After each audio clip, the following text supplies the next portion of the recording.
Après un mois passé en Italie, entre les villages colorés des Cinq Terres et les parois verticales des Dolomites, sans oublier Venise, la ville emblématique du charme à l'italienne, mais aussi après avoir passé une semaine dans la ville d'Udine pour refaire notre moteur, nous arrivons enfin en Slovénie, où notre premier point de chute est la ville de Bovec.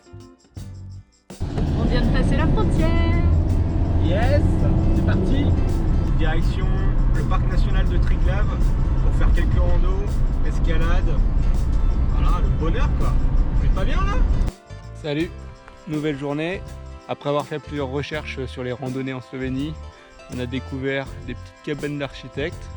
Et là, on est parti en voir une. C'est la Winter Cabin qui est à côté de Bovec. Je suis pressé de voir cette cabine parce qu'avec les conditions climatiques, le chaud, le froid en hiver, les normes qui sont demandées pour la construction de cabines en montagne, ça devait être un sacré challenge. Et là, on est parti voir ça.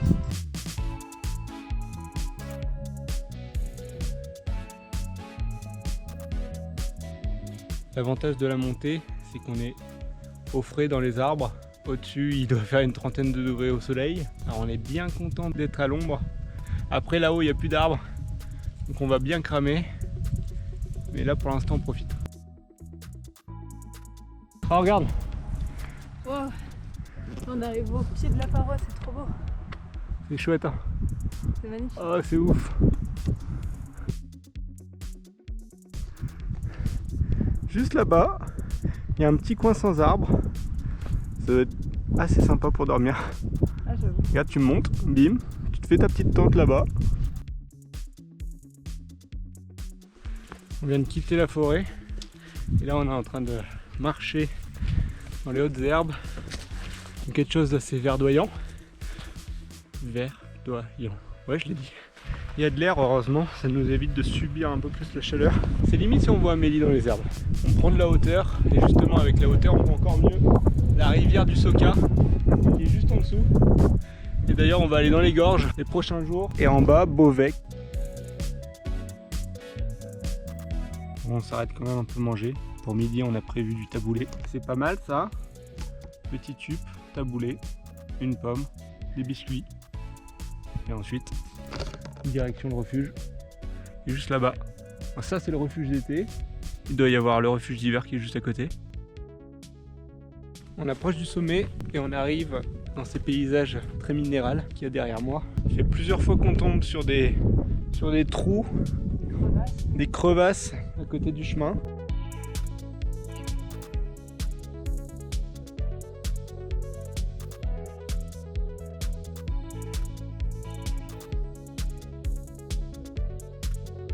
Je sais pas si on voit, mais juste là-bas, c'est déjà moi. On arrive au premier refuge. Alors j'ai l'impression que Winter Cabin is dead.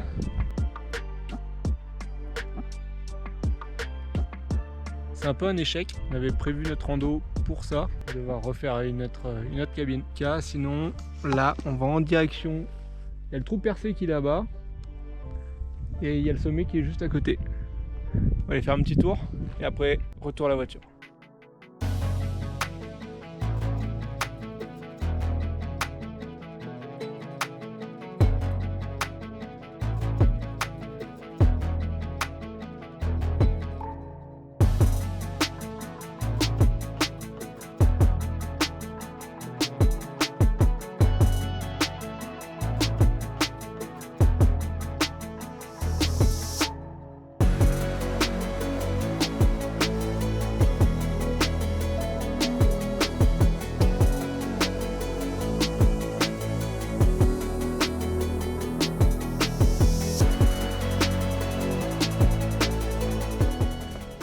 On arrive tranquillement à la voiture. Je voudrais revenir sur la randonnée en elle-même. Quand on fait une randonnée et qu'on a un but, aujourd'hui c'était d'aller à la Winter Cabin, ça motive, on est chaud. Et là en fait tu arrives à la Winter Cabin mais il n'y a plus de Winter Cabin. C'est blasant en fait. On s'est dit on va faire cette randonnée pour la Winter Cabin et finalement rien. Elle est complètement détruite. On s'attend pas à ce qu'un bâtiment soit détruit quand on va le visiter. Après c'est les aléas mais bon ça fait chier. Et là on est un peu cramé en plus.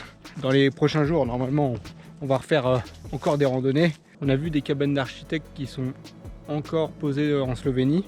Normalement ça va pas vous déplaire et normalement surtout elles seront pas détruites.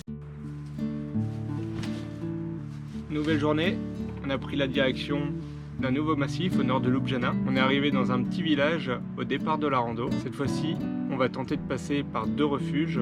On part avec Thomas et Luna, 2 Français qu'on a rencontrés un mois plus tôt dans les Dolomites. Le plan initial est de partir 2 jours en bivouac et de dormir dans l'un des 2 refuges. Et comme ce sont des refuges non gardés, donc pas besoin de réserver, premier arrivé, premier servi. Pour changer, on est sur des pâtes. D'ailleurs, on n'a pas encore parlé, mais quand on fait les courses en voyage, un peu différent de ce qu'on arrive à faire en France. On essaie d'acheter en vrac et bio.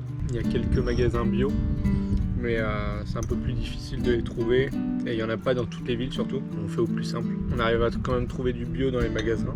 Le vrac un peu moins. Bon, au final, on arrive à faire les courses et à s'en sortir pour un peu moins cher. Ouais, parce qu'au-delà du bio et d'en trouver ou pas, il y a aussi le fait que le budget il est plus limité que quand tu bosses forcément. C'est ça. Donc après même d'aller dans les magasins bio, bah ça c'est plus cher quoi. Bon, au final, on s'en sort très bien, mais il faut tenir le budget, donc on fait un peu plus attention.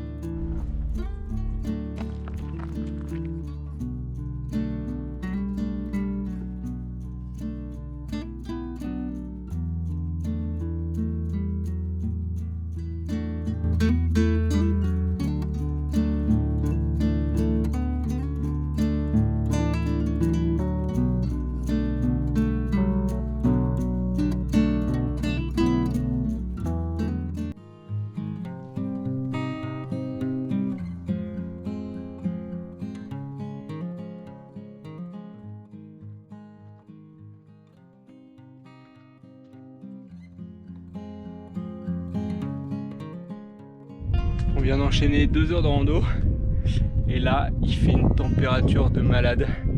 Bon, il doit faire 30 degrés. On a bu 2 litres pour la montée et on a réussi à recharger au refuge. Heureusement il y avait les copains qui avaient la gourde filtrante. On a transpiré de fou dans la montée. Voilà, il faut boire. Au premier refuge elle n'était pas potable l'eau. Du coup c'est pour ça qu'on l'a filtrée. C'est pas bien là. Ah, les paysages de fou furieux. C'est vraiment ouf quoi. Ça y est, on a l'objectif en vue. Il est juste là-bas, juste au niveau du petit sommet on va dire. On voit le refuge.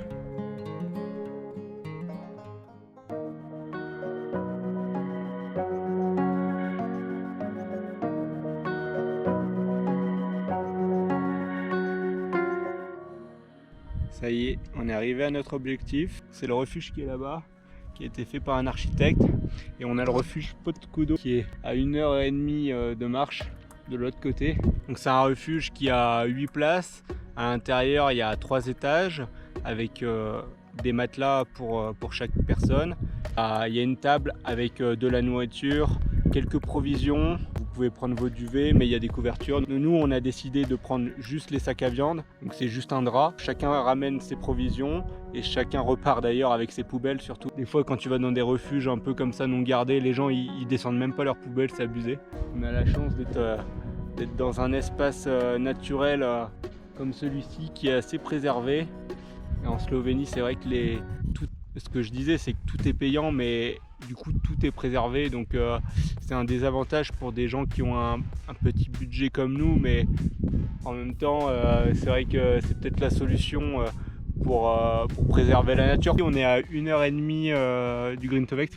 Là on va rester tranquille ici pour la journée et demain on fait la montée et on redescend tout, donc 1h30 de montée, je dirais 4 heures de descente. Par contre il n'y a pas un arbre, c'est très minéral, il n'y a aucune source autour, donc on a prévu vraiment beaucoup d'eau. On avait prévu 4 litres d'eau par personne et c'est vraiment pas de trop. Après un quart d'heure de repos, avec notre équipe d'hyperactifs, on a décidé de faire un sommet autour du refuge. Pour ma part, je suis parti avec Thomas pour faire le scrutin.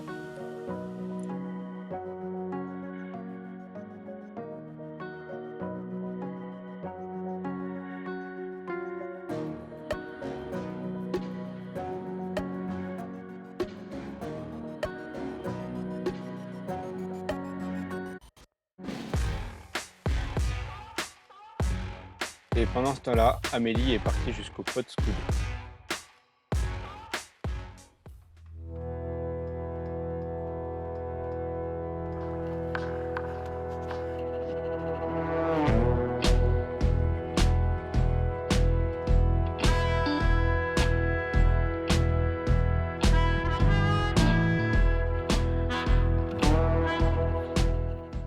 On a fait la route du refuge qui est juste là-bas.